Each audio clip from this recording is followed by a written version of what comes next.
Assalamualaikum warahmatullahi wabarakatuh. Kembali lagi di channel Suketireng. Masih bersama saya Mas biasa. Kali ini saya akan membacakan cerita dengan judul Gulai Ari-Ari untuk Anakku. Cerita ini ditulis oleh Kak Lestafi. Jadi buat kalian yang ingin membaca ceritanya secara langsung, kalian bisa kunjungi link dan profil yang sudah saya sertakan di deskripsi. Tanpa berlama-lama, langsung saja kita ke ceritanya. Gak bisa dikeluarkan, Bu. Susah, jawab Mbak Karsem. Ia sudah mulai menyerah dan kelelahan. Bagaimana ini, Mah? Dini sudah sesak nafas, Mah. Keluh Dini. Mungkin ari-arinya sudah semakin naik ke jantung dan menghambat saluran pernafasannya. Mbak Karsem sudah sangat panik dan takut. Takut kalau Dini tidak bisa selamat. Jalan satu-satunya harus dioperasi, lirih Bidan Ranti. Enggak, saya nggak mau dioperasi. Pekik Dini lagi. Untuk nyawa anaknya saja ia menolak dioperasi, apalagi hanya untuk sekedar hari-harinya. Padahal itu cukup membahayakan kalau dalam waktu 3 jam tidak keluar juga. Gak ada jalan lain, ini harus segera ditindak. Kalau tidak, nyawa yang akan jadi taruhan, ucap Bidan Ranti lagi. Dini tidak bisa menolak lagi. Bidan Ranti segera membuat surat rujukan untuk dibawa ke rumah sakit besar. Mobil Della sudah terparkir di depan dan siap membawa Dini ke rumah sakit besar. Perjalanan yang cukup jauh memakan waktu berjam-jam. Dini sudah semakin sesak nafas hingga kini dirinya meregang nyawa di tengah perjalanan mereka menuju rumah sakit.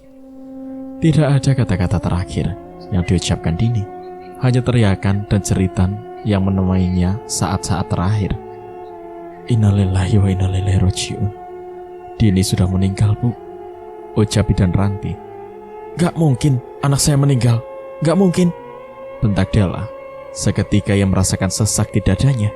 Anak perempuan kesayangannya kini telah meninggalkan dia untuk selamanya. Ini semua gara-gara kalian. Saya akan tuntut kalian karena kalian tidak becus, bentaknya lagi. Kok jadi salah kami? Dari awal kan kami sudah merujuk Dini, tapi dia gak mau. Ibu gak bisa seenaknya sama kami, jawab Bidan Ranti. Mereka tak melanjutkan perjalanan mereka ke rumah sakit, namun malah putar arah untuk pulang. Della tidak ada hentinya menangis dan menjerit-jerit. Sampai di rumahnya pun masih terus menangis dan menjerit-jerit seperti orang tidak waras. Semua orang menyambut kedatangan jenazah Dini, termasuk Diwan, Atika, yang melihat itu tidak ingin ketinggalan berita. Ia pun segera datang untuk menyaksikan jenazah Dini. Kasihan sekali Dini, ucap Ningsih kepada Atika. Suara orang-orang membaca Yasin sudah terdengar. Semua orang sudah datang untuk melayat ke rumah Dini. Kamu di rumah saja ya, Nak. Ibu mau melayat dulu, ucap Atika. Ia segera memakai kerudungnya. Ibu cantik sekali kalau tiap hari pakai gitu, ucap Mail. Kamu bisa saja, Nak. Makasih ya, udah bilang ibu cantik. Atika tersenyum dan tidak sedikit tersipu. Selama menikah dengan Daud, belum pernah dirinya dipuji seperti itu. Ningsih sudah datang belum ya? Aku malas di sana kalau nggak ada kawan. Apalagi kalau ada Mirna. Untung juga Yuning nggak ada. Kalau ada, pasti bakal diusir sekalian aku, gumam Atika. Sesampainya di sana, Atika langsung duduk di sebelah kanan pojok. Matanya tertuju kepada Diwan. Namun karena suasana sedang lagi mendung-mendungnya, Diwan sama sekali tak begitu melirik Atika. Ia malah fokus untuk menenangkan Della, ibu mertuanya. Kamu sudah lama? Tanya Ningsih yang baru saja datang. Baru aja kok. Oh ya, nanti si Dini mau dimakamkan di mana? Atika sedikit keceplosan. Kamu mau ikut? Tanya Ningsih. Enggak, pengen tahu aja. Atika menggaruk kepalanya. Mungkin di pemakaman umum, soalnya kan barengan sama anaknya juga. Lagian kalau di kota kan jauh banget, jawab Ningsih. Baguslah, jadi gak capek-capek aku nanti, gumam Atika.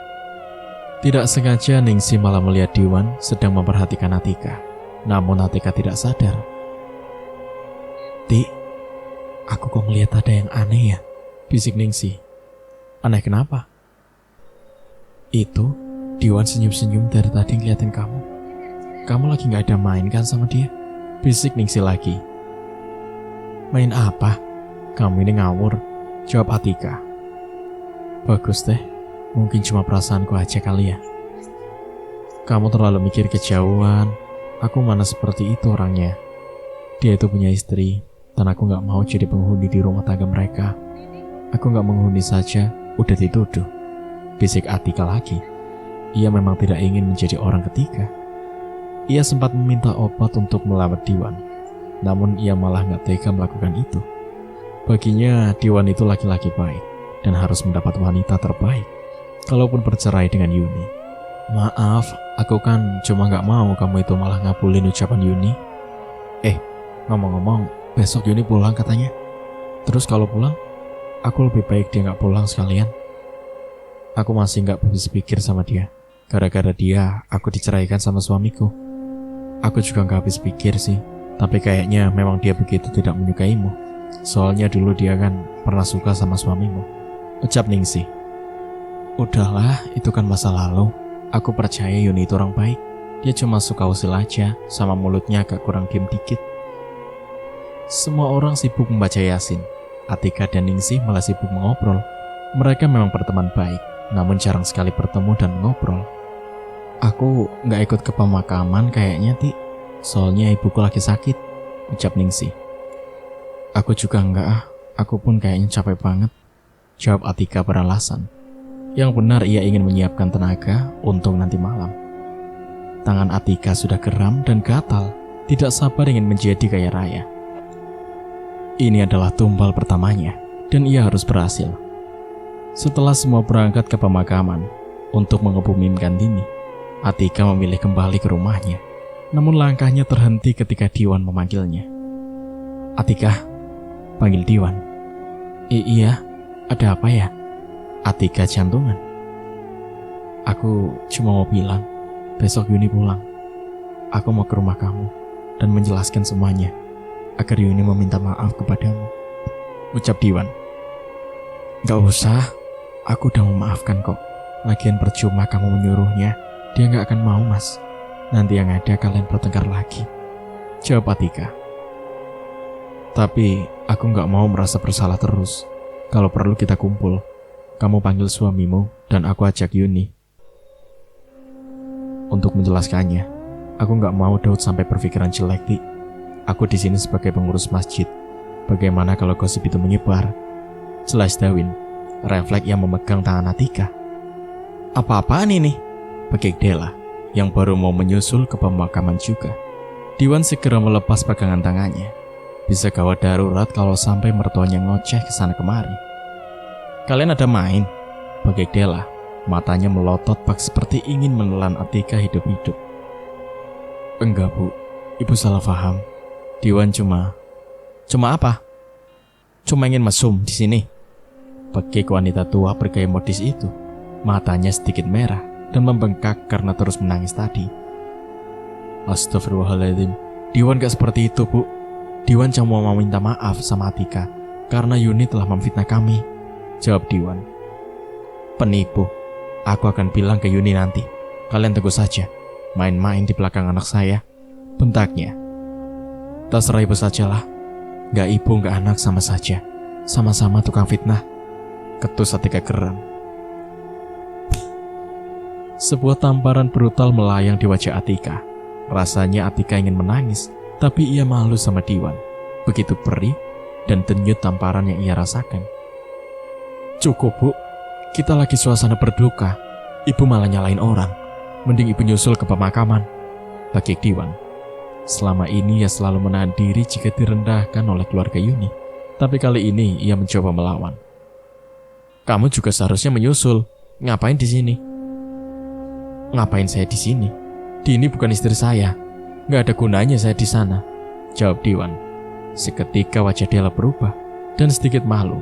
Memang nyatanya ia gak begitu berhak atas Diwan. Apalagi istrinya Diwan itu, Yuni, bukan Dini. Kamu gak apa-apa? Diwan memegang pipi Atika. Sudahlah, aku mau pulang. Atika malah pergi meninggalkan Diwan. Antara malu dan sakit hati dirasakan Atika saat itu. Dasar nenek peot, berani sekali mempermalukanku di depan suami Yuni. Awas kamu, akan aku balas rasa sakit ini. Aku sudah capek. Aku lelah menjadi manusia sabar dan baik, bagi Atika. Matanya basah, hatinya runtuh. Seandainya saja tidak memikirkan anak, mungkin saja ia lebih baik mati daripada hidup penuh dengan kebencian orang-orang. Bu, Pak, kenapa hidup Atika seperti ini? Dari kecil Atika selalu diremehkan, direndahkan, bahkan dihina. Sekejam inikah hidup yang Atika rasakan? Seandainya saja bapak dan ibu masih ada, mungkin kesedihan Atika masih bisa tersalurkan sedikit. Atika menangis di kamarnya. Ia begitu lelah dan hampir putus asa. Hilangkan tangismu. Sebentar lagi kamu akan menjadi orang terpandang. Samar-samar, suara Mbah Rondo terdengar di telinga Atika. Ia pun langsung terduduk dan mencari asal sumber suara itu. Dihapusnya air matanya menggunakan tangannya. Ditatapnya ke arah pintu seperti ada orang yang sedang mengintainya. Rasa takut dan penasaran membuatnya memberanikan diri untuk keluar kamar. Mail, panggilnya. Namun tidak ada jawaban dari Mail. Pintu kamar Mail juga tertutup. Mungkin ia sedang tidur di dalam. Seketika Atika berteriak saat dilihatnya Mail bergelantungan di atas tiang sembari memakan hari-hari mentah. Ibu, tiba-tiba Mail memanggilnya dari belakang. Mata Atika terbelalak dan hampir tak percaya. Yang dilihatnya tadi hanya ilusinya saja. Ternyata Mbah Rondo gak main-main dengan ucapannya. Mail. Atika segera memeluk Mail dengan erat. Air matanya buyar begitu derasnya. Mail terhelan melihat tingkah Atika saat itu. Ibu kenapa? Gak apa-apa nak. Jangan tinggalin ibu ya. Ibu takut sendirian, lirik Atika. Mail tadi ke kamar mandi, Bu, jawab Mail polos. Begitu ya, ibu kira kemana? Jawab Atika gugup. Disekanya air matanya. Ia tak ingin terlihat rapuh di hadapan Mail. Ibu kok belum tidur? Ibu barusan pulang nak. Pas ibu cari kamu gak ada. Makanya ibu tadi teriak. Ibu kira kamu hilang. Ucap Atika berbohong. Ia tidak mungkin mengatakan yang sebenarnya. Yang ada nanti Mail akan merasa ketakutan juga. Cukup ia saja yang dihantui rasa ketakutan itu. Mail jangan. Mail, temenin ibu tidur ya, seru Mail. Gak usah nak, kamu tidur di kamar kamu saja. Ibu gak apa-apa kok, tolak Atika. Ia tidak ingin nantinya Mail akan merasakan ketakutan yang sama sepertinya. Mail segera berjalan ke arah kamarnya. Namun mata Atika masih mengawasi gerak-gerik Mail. Ada rasa takut yang begitu kuat. Ia sedikit menyesal atas perjanjian persugihan itu. Tapi ia juga penasaran bagaimana jika menjadi orang kaya dan tidak dipandang sebelah mata oleh orang-orang di sekitarnya. Sepertinya Mail sudah tidur. Aku harus segera menyanggupi pesugihan itu. Aku gak mau Mail, anakku menjadi korban atas keegoisanku. Gumam Atika. Atika segera pergi meninggalkan rumahnya dan berjalan di tengah gelapnya jalan ke arah pemakaman. Kira-kira ada yang berjaga gak ya? Apalagi kemarin udah ketahuan kalau makam Karin aku bongkar. Tapi aku gak bisa menunda lagi. Aku harus nekat dan harus tetap menjalankannya, gumamnya. Setelah sampai tepat di depan makam Dini, Atika segera menyangkul tanah itu. Ia sudah membawa cangkul dari rumahnya sendiri. Ia juga sengaja hanya membawa senter mini agar cahayanya tidak begitu terang dan tidak diketahui orang. Angin semilir lewat dari tengkuknya, dan itu membuat bulu kuduk Atika berdiri seketika. Dengan susah payah dan dengan tenaga dalam Atika mencangkul tanah. Yah, begitu lembab karena musim hujan. Sudah mati, masih saja merepotkan. Kenapa kemarin kamu mati gak ninggalin hari-hari bayimu? Gumam Atika. Terdengar samar-samar suara wanita di telinga Atika. Seketika bulu kuduk Atika berdiri lagi. Matanya juga was-was melirik ke sana kemari, walaupun tangannya tetap bekerja. Panggil suara itu lagi. Atika langsung menoleh ke arah belakangnya. Betapa terkejutnya ia melihat sosok wanita bertubuh kosong dan tidak utuh, termasuk bagian kakinya hanya sebelah. Pergi kamu, jangan ganggu aku, pekik Atika. Ia menutup wajahnya menggunakan tangannya. Tolong aku, Ti. Aku kepanasan, Ti. Rintih wanita itu. Tubuhnya seperti habis terbakar dan penuh luka-luka. Lidahnya juga menjulur panjang. Pergi kamu. Jangan ganggu aku. Aku tidak pernah mengganggumu. Pekik Atika lagi. Ia sudah benar-benar ketakutan. Ingin sekali lari, tapi tugasnya belum selesai. Wanita mengerikan itu malah tertawa dan menghilang. Suara tertawanya sangat memekik di telinga Atika. Atika langsung melanjutkan tugasnya lagi. Sebelum hari mulai memasuki subuh. Baru setengah ia mencangkul liang makam Dini, ia malah diperlihatkan dengan sosok anak kecil yang berlarian dari hadapannya. Anak kecil itu berlarian sambil menyeret ari-arinya yang masih melekat di pusatnya. Pergi kamu. Ngapain kamu ganggu saya? Pekik Atika. Laki-laki anak kecil itu tertawa melihat Atika dengan sorot mata kebencian. Aku benar-benar gak sanggup melewati rintangan ini. Aku belum selesai saja sudah dikejutkan oleh pemandangan menyeramkan. Gumamnya sembari menutup matanya.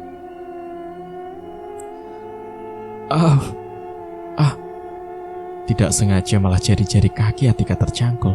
Itu sangat membuatnya kesakitan. Dan darah segar keluar dari kakinya.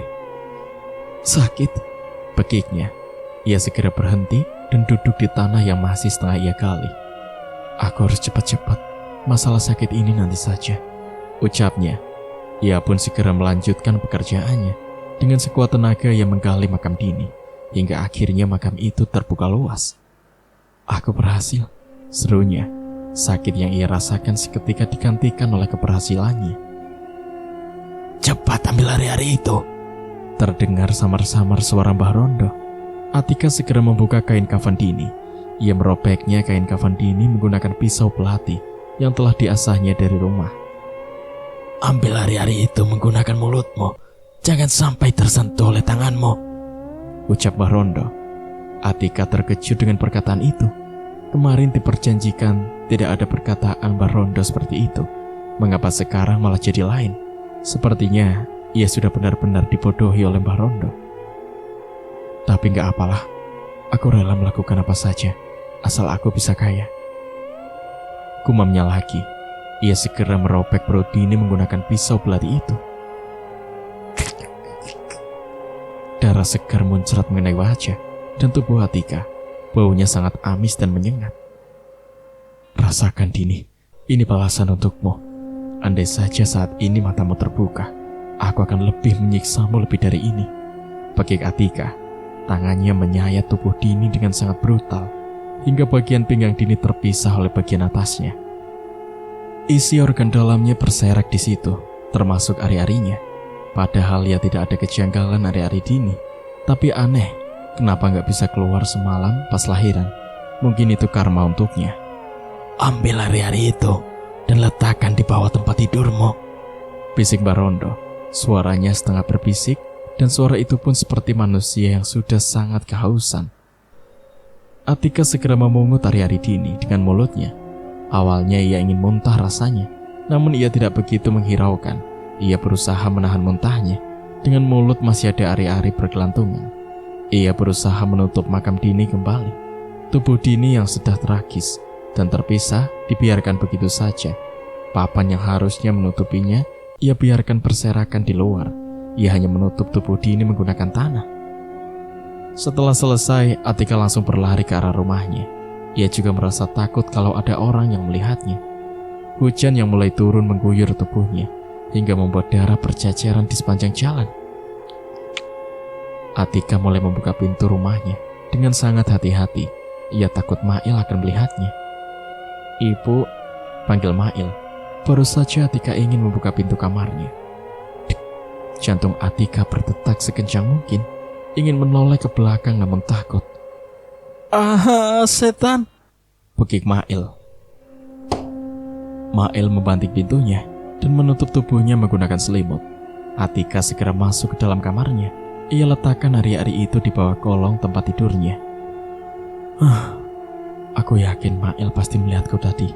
Ya ampun, bagaimana ini? Gumam Atika. Ia segera membersihkan tubuhnya dan mandi agar jejaknya hilang. Setelah ia mandi, ia segera menyiram sisa-sisa darah yang berceceran di lantai tanahnya itu. "Ibu ngapain?" tanya Mail.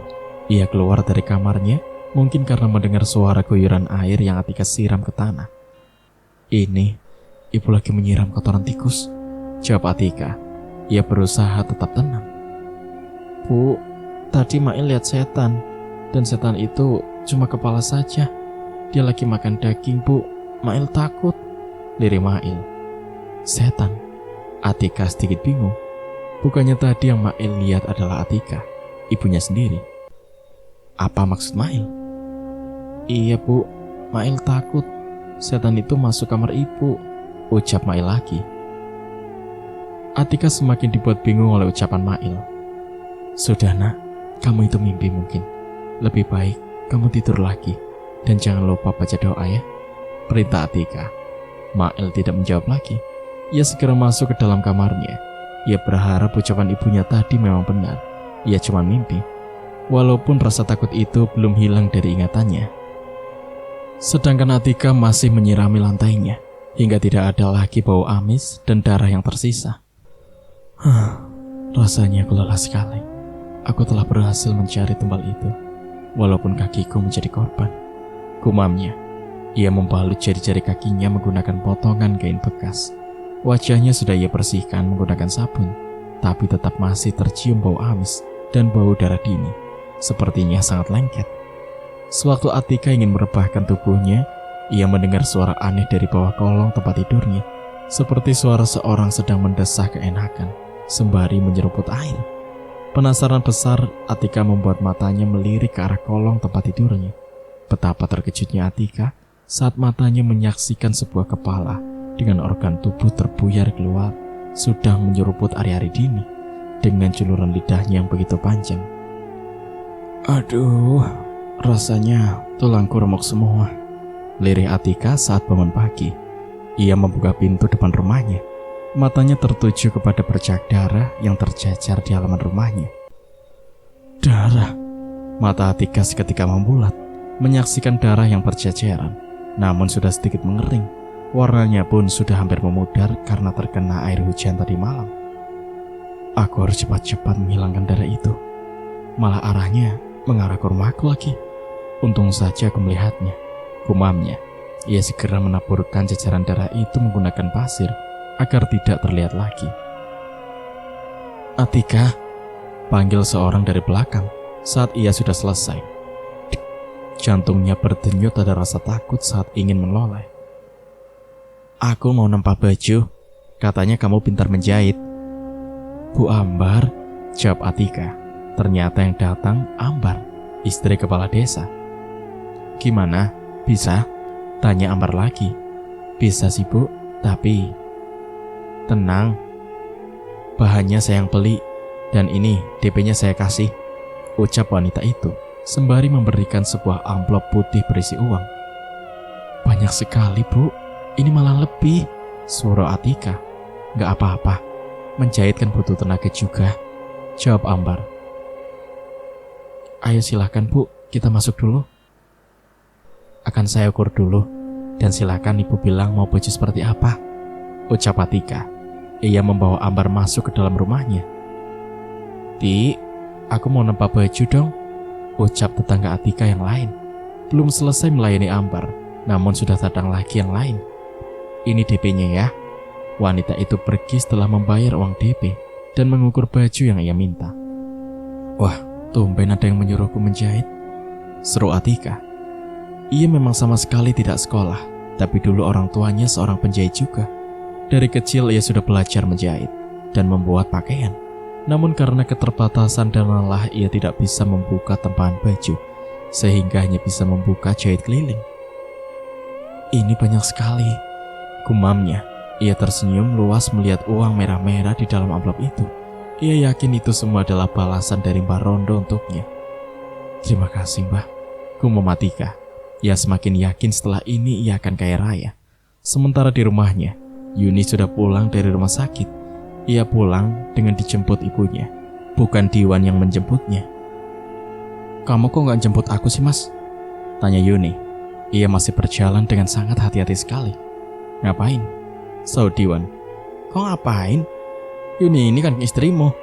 Ketus Della tak terima anaknya diperlakukan seperti itu oleh Diwan menantunya. Ibu gak usah ikut campur.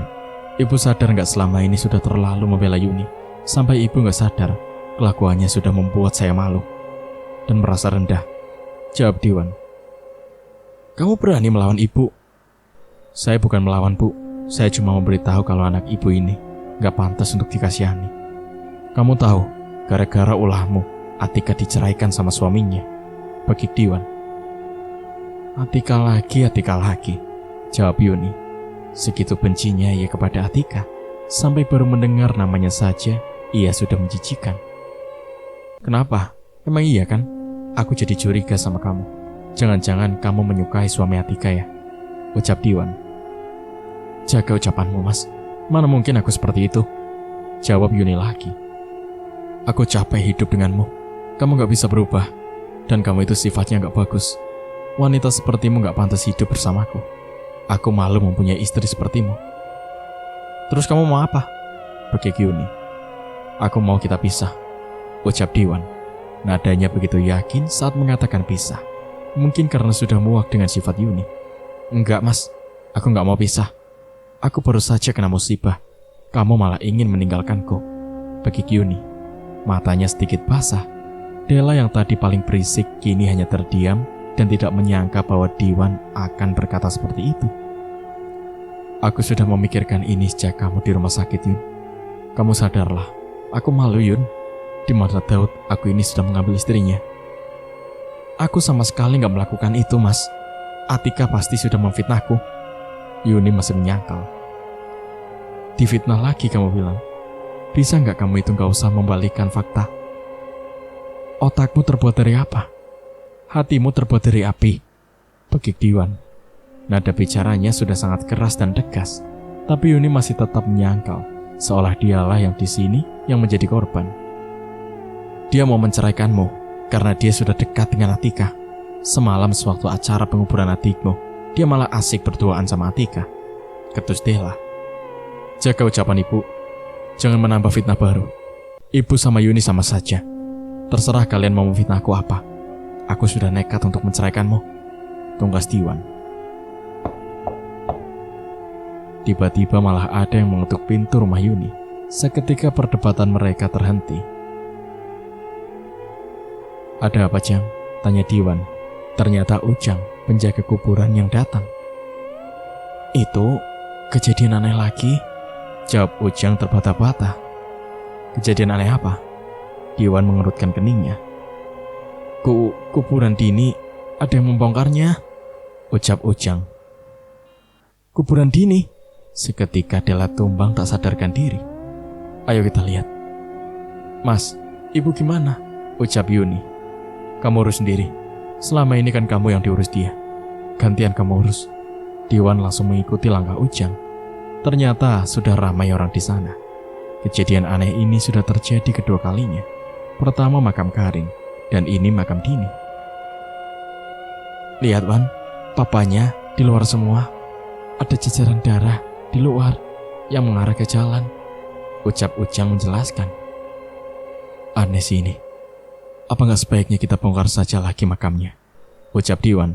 Walaupun ia akan bercerai dengan Yuni, tapi kewajiban keamanan ia tetap laksanakan. Sebaiknya kita bongkar. Takutnya telah terjadi hal yang tidak diinginkan, jawab mereka serempak. Atika masih sibuk dengan jahitannya. Matanya tertuju ke jalan. Dilihatnya orang beramai-ramai menuju pemakaman. Aku yakin pasti mereka sudah mengetahui itu semua. Tapi bodoh amatlah. Aku sudah menghilangkan jejakku. Gumamnya enteng. Atika, panggil Ningsih. Kenapa sih? Kamu tahu nggak? Makam Dini dibongkar orang, ucap Ningsih. Hah? Masa sih? Jawab Atika. Ia pura-pura bodoh dan tidak tahu. Iya, kamu nggak kesana? Yuk kita lihat, ajak Ningsih. Sebentar, aku bilang dulu sama anakku. Atika mendatangi Mail yang sedang bermain pasir di depan rumahnya. Mail, kamu sebentar di sini ya. Ibu mau ke pemakaman dulu, ucap Atika.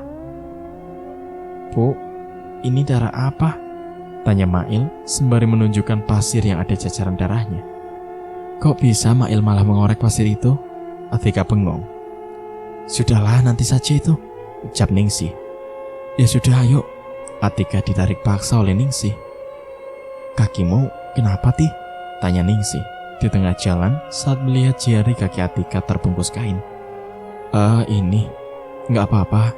Itu pas aku lagi bersihin rumput di belakang, nggak sengaja kena cangkul, jawab Atika. Wajahnya pucat pasi. Astagfirullahaladzim, tubuhnya terpisah, ucap mereka saat makamnya sudah berhasil dibongkar. Semua manusia yang ada di sana tutup hidung karena baunya sangat menyengat dan sudah dipenuhi belatung, membuat mereka jijik dan ingin muntah. Sebaiknya kita angkat jenazahnya agar kita bisa urus ulang, ucap Diwan di sela-sela kesibukannya. Matanya malah melihat Atika yang sedang berdiri di keramaian. Atika yang menyadari tatapan Diwan malah mengelak dan sedikit menggeser langkahnya. Jadi nggak ini diangkat, ucap mereka membuyarkan lamunan Diwan. Jadi, ayo kita angkat, lirihnya. Malang bener nasib Dini, lirih Ningsih sembari masih menutup hidungnya. Aku jadi mual, ucap Atika. Tapi terpaksa kita harus ulang agar bisa dimakamkan dengan layak, ucap Ningsih. Kamu gak ikut mandikan Dini? Tanya Ningsih. Enggak, jijik aku, ucap Atika. Sebetulnya bukannya jijik, ia hanya malas saja bila melihat jenazah Dini. Jangan gitulah, dia kan sudah gak ada. Kalau gak kita, yang mandikan siapa lagi? Kalian sajalah, aku malas, jawab Atika. Ia malah pergi begitu saja. Atika, kamu gak ikut ke dalam? Tanya Diwan. Enggak, jawab Atika datar. Ia berusaha mencoba menghindar dari Diwan. Tunggu, tangan Diwan menangkap lengannya. Kenapa? Atika tidak menoleh. Kamu kenapa berusaha terus menghindar? Akhirnya Diwan buka mulut. Maaf Wan, jangan seperti ini. Malu dilihat orang. Akhirnya Atika berani menoleh ke arah Diwan. Aku cuma tanya, kenapa kamu menghindar? Aku punya salah. Nggak apa-apa, aku cuma nggak mau menjadi perusak hubungan orang. Sudahlah, nanti aku jelaskan. Sekarang bukan waktu yang tepat, ucap Diwan. Atika berusaha menelan salivanya. Ada perasaan yang tidak dapat dibendung di sana, tapi ia sadar ia bukan tipe Diwan. Sumpah, kalau bukan karena kepaksa, aku malas mandi ini mayit, ketus Sarah, tetangga Dini sekaligus teman kecilnya. Sama, aku juga malas banget. Udah sombong sok kaya, ketus Vina juga. Udah gitu, mayatnya janggal lagi. Bau busuk minta ampun, ketus Sarah lagi. Sudahlah, jangan seperti ini. Kita kan sama-sama manusia. Nanti kita juga bakal meninggal juga, ucap Ningsih. Iya, tapi gak seperti inilah. Ini namanya karma, akibat terlalu sering mensolimi orang, saud Vina. Mereka memandikan jenazah Dini, sembari menjelek-jelekan Dini. Satu keluarga memang terkenal lantam dan sok paling kaya. Sampai-sampai sudah meninggalkan, masih juga digosipin. Diwan yang berjalan ke arah pemakaman untuk melihat orang yang menggali makam baru untuk Dini, malah matanya diperlihatkan jajaran darah yang sudah mengering. Apa ini?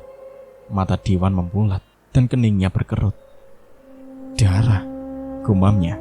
Diperhatikan jajaran darah itu dengan seksama. Arahnya menuju ke jalan. Diikutinya jajaran darah itu hanya sampai depan rumah Atika. Aku yakin ada seseorang yang sengaja melakukan ini, gumamnya. Ia juga sedikit heran karena jajaran darah itu cuma berhenti di depan halaman Atika. Apa orangnya lewat sini ya? Tapi untuk apa dia melakukan ini? Diwan malah penasaran. Sudahlah, mereka pasti sudah menungguku, ucapnya. Ia segera kembali memutar arah ke arah pemakaman. Astagfirullahaladzim, Sarah berteriak saat potongan tubuh Dini bagian kakinya ke atas terjatuh ke lantai. Gimana sih Ra? Gak hati-hati, ucap Ningsih. Seketika bulu kuduk mereka berdiri dan merasakan merinding begitu kuat. Aku ngeri sih, kayaknya aku mau pulang aja lah, ucap Sarah Ia seperti ketakutan dan wajahnya juga pucat. Ia memang pertama kalinya memandikan jenazah berwujud seperti itu. Loh, kok pulang sih? Kalau pulang siapa yang memandikan? Ucap Ningsih bingung. Suruh saja yang lain, kan di luar banyak orang, jawab Sarah. Ia malah segera meninggalkan tempat itu. Kamu mau pulang juga? Tanya Ningsih kepada Vina. Enggak kok, aku mau membantumu sampai selesai, walaupun menjijikan, jawab Vina. Sedangkan Atika malah termenung di depan mesin jahitnya. Ia malah kepikiran dengan Diwan. Bayang-bayang Diwan selalu mengganggunya. Assalamualaikum, ucap seseorang dari balik pintunya. Waalaikumsalam. Seketika lamunan Atika buyar karena ternyata Sandi yang datang. Ti, maaf aku mengganggu. Aku cuma mau ngasih ini ke kamu, ucap Sandi. Apa ini? Tanya Atika. Ia sedikit heran karena Sandi memberikan sebuah amplop tebal. Buka saja, itu sebagai tanda balas budiku untukmu. Mata Atika seketika membulat saat melihat isi amplop itu adalah uang. Ini untuk apa, San? Atika heran. Seumur hidupnya ia belum pernah melihat uang sebanyak itu. Ini untuk modal usahamu. Aku kan berutang budi, jelas Sandi. Tapi kan, sudahlah Ti, ini gak seberapa. Lebih berharga lagi nyawaku dan anakku. Kamu memang pantas mendapatkan ini. Kamu tahu kenapa? Aku sudah melakukan tes DNA, dan ternyata bayi itu memang anakku, tukar Sandi. Apa itu? Atika sama sekali tak mengerti, karena ia memang orang kampung. Tes untuk membuktikan kalau bayi itu beneran anakku, jelas Sandi lagi. Wah, aku ikut seneng San mendengarnya, tapi aku gak bisa terima ini, ucap Atika. Enggak Ti, kalau kamu gak mau terima, aku gak akan tenang dan terus merasa berutang budi. Sudahlah terima saja. Aku pamit mau ke rumah Dini. Katanya ada kabar buruk tentang makam Dini, ucap Sandi. Atika hanya menganggukkan kepalanya saja. Kenapa gak dari semalam sih? Kalau begini aku bisa buka jahit sendiri dan bayar anggota. Tapi aku mau renovasi rumahku dulu seru Atika. Ia menciumi amplop berisi uang itu. Ia yakin itu semua juga berkat Mbah Rondo. Sementara Della terus terisak tangis di dalam kamarnya. Pikirannya kacau. Satu anaknya meregang nyawa, dan satu lagi akan segera kehilangan suaminya. Malang sekali nasib kedua anaknya. Mama gak ikut ke pemakaman Dina lagi? Tanya Yuni. Mama gak sanggup. Badan Mama lemah sekali, Yun. Lirihnya datar. Mama sakit? Mama cuma gak habis pikir dengan nasib kalian nanti, ucap Della lagi. Tenang Ma, aku gak akan biarin Mas Diwan menceraikanku. Kalau dia nekat, enggak Ma, dia gak bisa seenaknya memperlakukan itu kepadaku.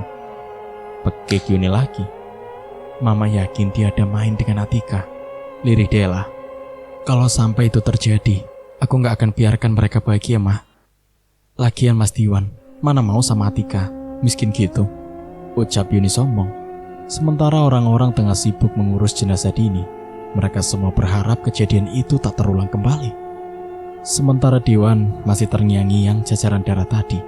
Ia begitu penasaran dan ingin tahu sekali. Kok aku penasaran ya sama jajaran darah tadi? Arahnya kok bisa mengarah ke halaman Atika? Sampai di situ darahnya hilang sama sekali, gak ada lagi. Gumamnya. Woi, melamun, pekik Ujang. Ini aku tadi merhatiin jajaran darahnya, terus mengarah ke jalan, dan hilang tepat di depan halaman Atika. Apa mungkin ya orangnya orang sini? Dan jangan-jangan ada di sekitaran sini juga. Jelas Dawin, aku gak begitu merhatiin sih. Tapi tadi pas aku kesini sempat ketemu Mail, anak Atika. Dia bilang ada darah. Aku gak begitu mendengarnya karena mau cepat kesini, ucap Ujang. Mungkin Mail nampak juga, kan itu halaman rumahnya, ucap Diwan. Karena aku kira anak-anak, gak aku tanggepin sih tadi, jawab Ujang. Nanti setelah ini, aku mau lihat ulang. Aku penasaran darah itu mengarah kemana. Gak mungkin kan darah itu berhenti di halaman itu aja, ucap Dawin. Ujang mulai berpikir, dan gak ngerti karena kejadian seperti itu baru kali ini. Dan itu membuat semua warga gempar dan takut. Setelah pemakaman Dini, Diwan pun pulang. Saat ia melewati rumah Atika, ia melihat Atika yang sedang mencabuti rumput di halamannya. "Tumben kamu bersih-bersih?" tanya Diwan. Nadanya sedikit pelan. Ia tak ingin Atika nanti mengelak. "Emang kenapa?" "Nggak boleh." "Boleh sih. Kamu pulang saja. Gak enak dilihatin orang. Kamu itu suami orang." "Kenapa kalau dilihat orang? Toh orang mengira juga kita sudah ada hubungan." Akibat ucapan Yuni. "Kalau bisa, jadikan itu hanya sebuah fitnahan saja. Jangan kita ciptakan ucapan Yuni menjadi nyata. Aku gak mau merusak rumah tangga kalian," pagik Atika. Padahal ia sendiri kemarin nekat mau merebut Diwan dari Yuni. Tapi entah kenapa ia merasa gak puas kalau cinta yang ia dapat tidak murni. Dari situ ia terus menghindar. "Aku masih mau bicara banyak sama kamu, tapi waktunya gak tepat. Aku boleh minta nomor ponselmu?" "Gak ada," ucap Atika. Ya sudah, nanti kalau ada kesempatan aku mau cerita banyak." Diwan masih menatap Atika, namun wajah Atika seketika berubah menjadi merah merona. "Aku pamit," ucap Diwan. Atika tidak menjawab. Ia masih berdiri tepaku. Ada perasaan ingin memiliki, tapi mana mungkin. Dan itu sangat mustahil. Diwan lelaki baik-baik yang agamanya dan ibadahnya kuat. Mana mungkin bisa menyukainya dan memilih wanita lusuh sepertinya. Gak ada yang istimewa dari Atika. Tapi entah kenapa, mungkin karena Yuni sering memfitnahku. Tapi aku harus tahan diri. Aku gak mau namaku semakin jelek, gumam Diwan. Sebulan kemudian, "Lihat Atika, dia udah beli bahan bangunan. Uang dari mana ya?" nyinyir Mirna. Tak sengaja melihat rumah Atika sudah dipenuhi bahan-bahan bangunan. "Palingan warisan," jawab Yuni. "Atau jangan-jangan dikasih sama Diwan, suami kamu," ketus Mirna. "Apaan sih, kok suamiku? Mana mau suamiku sama dia?" pekik Yuni. "Kan kamu yang fitnah dia kalau dia ada main sama suamimu. Bisa jadi kan memang benar," ketus Mirna. "Suamiku gak seperti itu ya Mir." Yuni mulai kesal dengan ucapan Mirna. "Makanya Yun, kalau suami udah bek, jangan difitnah. Lihat sekarang, kayaknya jadi kenyataan deh," tambah Mirna lagi. "Kamu kok malah nyalain aku?" bentak Yuni. "Kamu ngapain marah-marah sama aku? Emang bener kok yang aku bilang. Kamu sudah fitnah mereka," pekik Mirna, tak terima dirinya dibentak Yuni. "Tapi gak usah nyalain aku lah. Terserah aku fitnah Atika kayak mana. Gak ada ruginya sama kamu kan?" "Sombong, bentar lagi pun kamu bakal dicerai sama suamimu," ucap Mirna lagi. Sebuah tamparan mendarat di wajah Mirna. "Kurang ajar, berani kamu nampar aku?" Mirna dengan sikap meraih rambut Yuni dan menjambaknya hingga tersungkur ke tanah. Setelah kejadian tersebut, Yuni pulang. "Mas, kamu ada main sama Atika?" pekik Yuni yang baru saja pulang belanja. Rambutnya awut-awutan karena habis bertengkar dengan Mirna. "Kamu bicara apa? Bukannya kamu sendiri ya yang memfitnahku?" Itulah akibat punya mulut sepanjang jalan. Jadinya termakan ucapan sendiri. "Kamu kok malah ngomong gitu? Benarkah kamu ada main? Kamu pasti sudah kasih uang kan sama Atika, sampai dia bisa bangun rumah?" selidik Yuni. Pandangannya mencari-cari sela kejujuran di mata Diwan.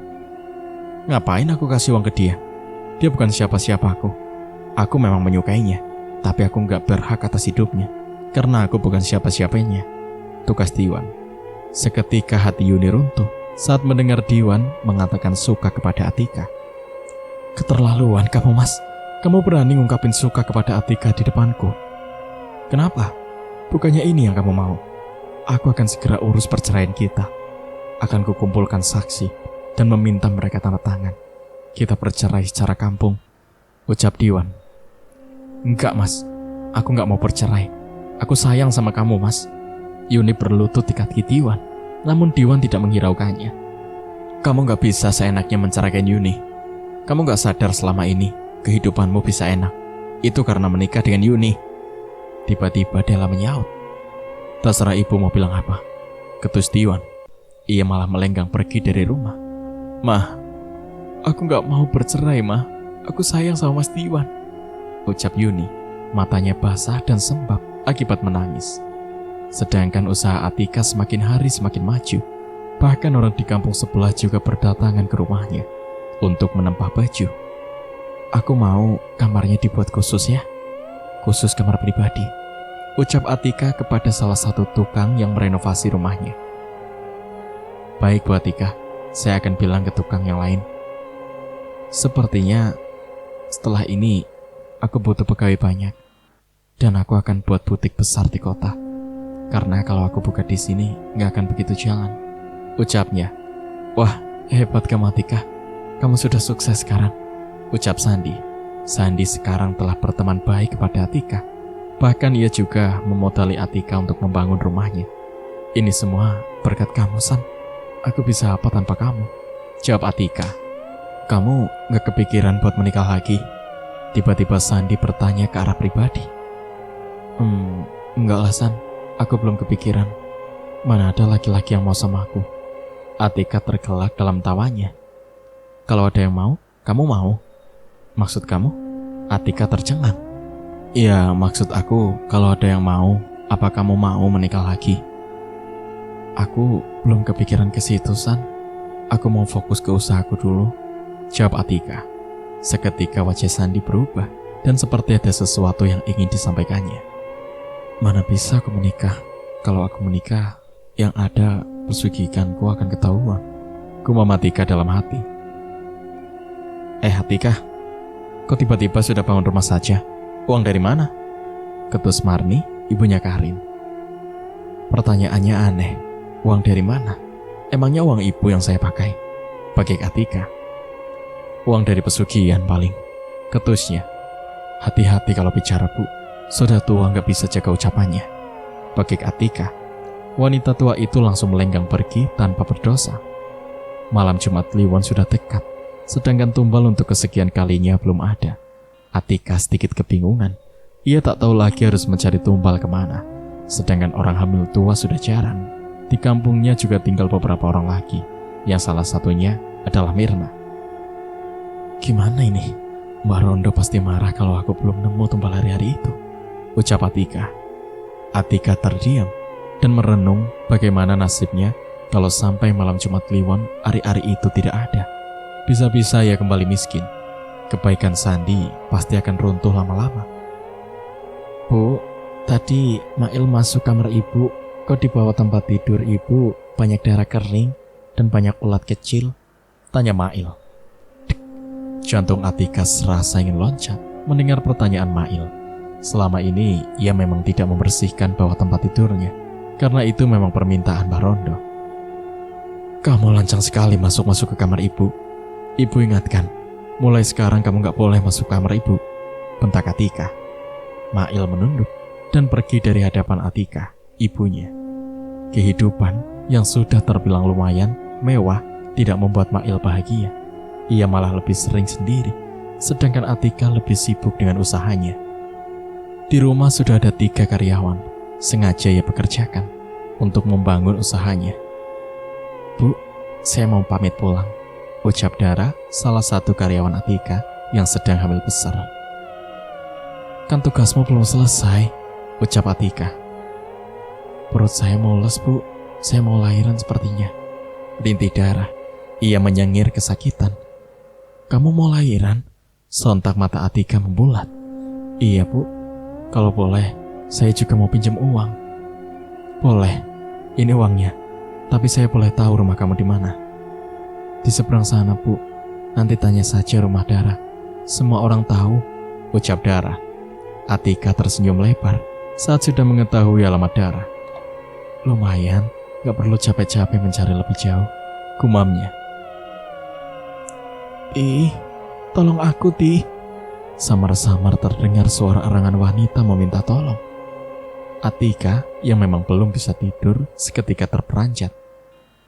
Seperti suara Dini, tapi masa iya orang sudah mati bisa bangkit, gumamnya. Laki-laki atap rumahnya yang sudah diganti dengan genteng dijatuhi benda berat dari langit. Apa itu? Atika pucat seketika. Hidupnya semakin membaik dan semakin sukses, namun terus dihantui oleh korban-korban Atika, termasuk Dini, Nilam, dan Karin. Bisa-bisa gila aku kalau begini terus, gumamnya. Bu, kenapa? Tanya Mail. Kamu wujudin ibu saja, bentak Atika. Belakangan ini Mail seringkali melihat ibunya ketakutan. Terkadang marah-marah sendiri. Dasar wanita penggoda. Pagi itu Yuni tiba-tiba datang dan memaki Atika. Maksud kamu apa? Pekik Atika. Ia yang sedang mengawasi para tukang yang sedang merenovasi rumahnya terkejut. Kamu kan yang menghasut suamiku, sampai dia mau menceraikanku. Pekik Yuni. Menggoda. Aku ini cuma wanita lusuh dan gak cantik sepertimu. Ngapain aku menggoda? Pekik Atika. Memang nyatanya Yuni lebih cantik dibanding dirinya yang hanya wanita berdaster. Jelas aku memang cantik dan kamu masih kalah jauh. Tapi aku yakin kamu sudah menghasut suamiku. Cukup ya Yun. Selama ini kamu menghina aku diam dan gak pernah melawan. Kok kamu sekarang malah menuduhku lagi? Jelaslah, kamu kan dendam denganku. Kamu marah kan karena aku sudah menghancurkanmu? Pekiknya. Aku memang marah, tapi aku gak pernah menggoda suamimu. Sekarang aku mau tanya, kenapa kamu sebenci dan sedendam itu denganku? Ucap Atika. Kamu mau tahu kenapa saya dan keluarga saya membencimu? Tiba-tiba Della menyahut dari arah belakang. Atika terdiam dan masih tidak mengerti kenapa ia selalu dikeroyok oleh mereka. Itu karena ibumu telah merebut papanya Yuni dari kami. Seketika Atika mengalami sesak di dadanya. Darahnya serasa berhenti mengalir. Tangan serta kakinya gemetar hebat. Gak mungkin, lirih Atika. Buliran bening pun ikut menemani suaranya. Gak mungkin gimana? Itulah akibat punya orang tua yang gak betul. Sampai semua yang dialami dan diperbuat oleh ibumu pun kamu tidak tahu. Pekik Della. Stop Bu, jangan bawa-bawa almarhumah ibuku. Pekik Atika. Sesaat ia memejamkan matanya. Ia tak tahu mana yang akan ia percayai. Tapi setelah mendengar perkataan Della, dadanya serasa sesak.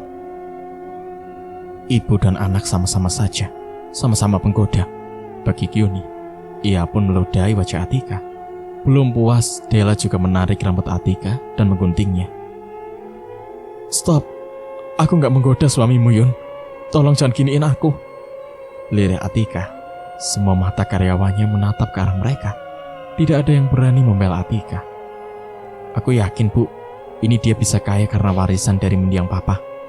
Pekik Yuni. Sumpah, Bapak pergi tidak meninggalkan apa-apa. Dan semenjak aku lahir, Bapak bukan orang yang berada. Kalian seharusnya tahu itu.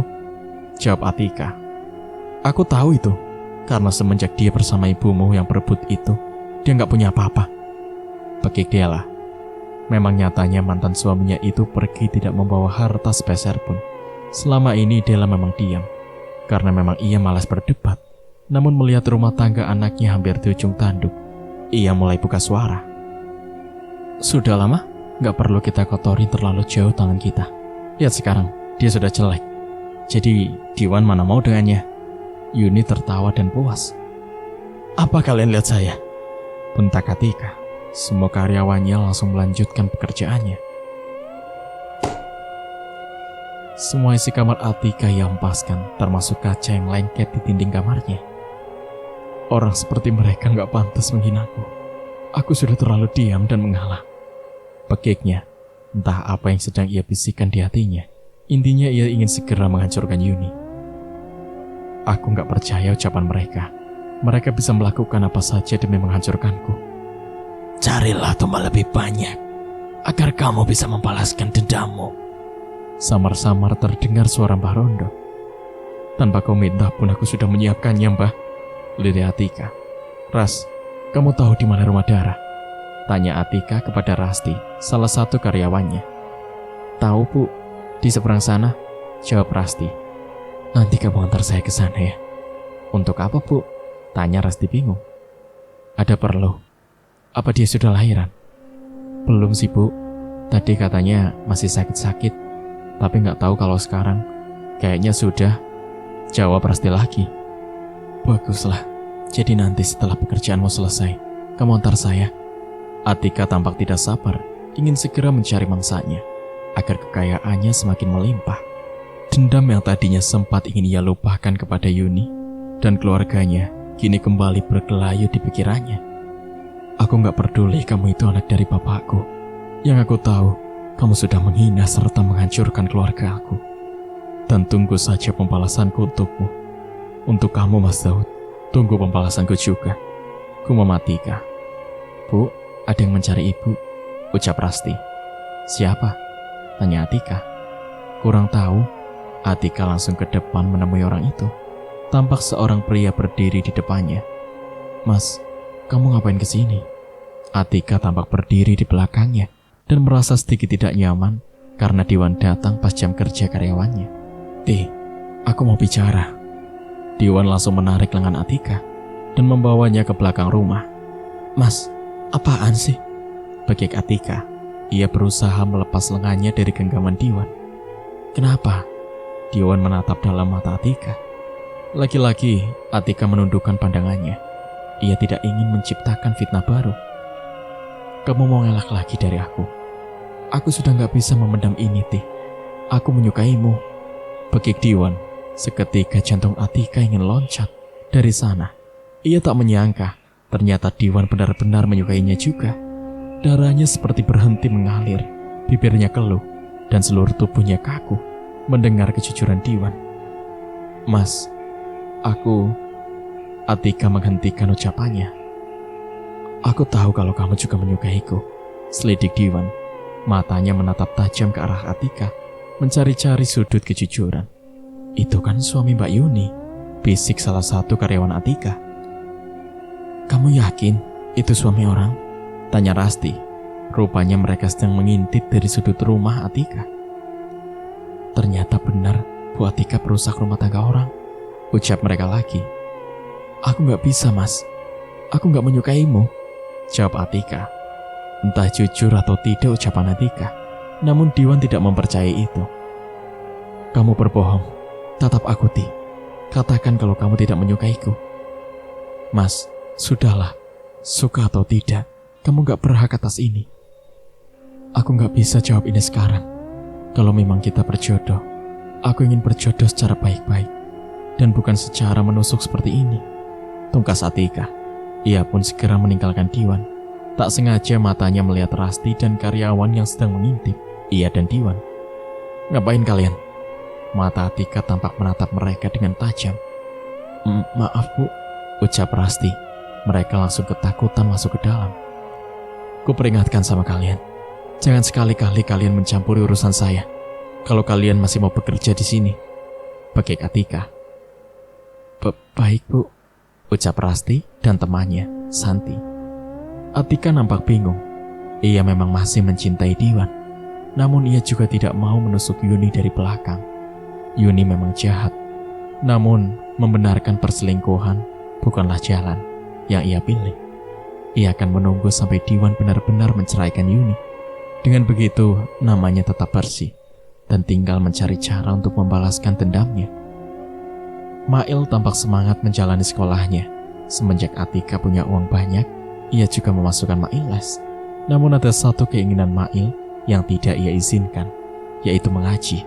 Atika selalu marah jika Mail ingin belajar mengaji, namun tidak dikatakannya apa alasannya. Ibu, jadikan ke rumah Dara? Tanya Rasti. Ia baru saja selesai dari pekerjaannya. Jadi, kamu antar saya ke sana ya. Atika segera bersiap-siap. Mereka berjalan kaki, karena Atika memang belum ada kendaraan. Di rumah Dara ada siapa saja? Tanya Atika basa-basi. Ada suami dan ibu mertuanya saja sih, Bu. Selain jalan ini, ada jalan potongan lain gak? Tanya Atika lagi. Rasti agak bingung dengan pertanyaan Atika sebenarnya. Seperti ada yang aneh. Gak ada, Bu. Ini jalan satu-satunya menuju desa kami. Begitu. Atika terus ikut berjalan mengikuti langkah Rasti. Sampai di sebuah persimpangan, mereka bertemu dengan suami Dara. Mas, Daranya di rumah ya? Tanya Rasti. Ada di rumah. Dia mau lahiran. Dan ini Mas disuruh menjemput dukun bayi, jawab Agus, suami Dara. Ini Mas, ibu ini bos kami di kerjaan. Ibu ini mau menjenguk Dara, ucap Rasti. Oh, kalau begitu kamu antarkan saja. Mas mau nyusul dukun beranak dulu, ucap Agus. Mereka pun langsung melanjutkan perjalanannya sampai mereka tiba di depan rumah Dara. Rumah yang sederhana dan sangat reot, bahkan lebih lusuh dari rumah Atika sebelumnya. Cerita pun bersambung. Nantikan kelanjutan ceritanya di part berikutnya. Terima kasih. Wassalamualaikum warahmatullahi wabarakatuh.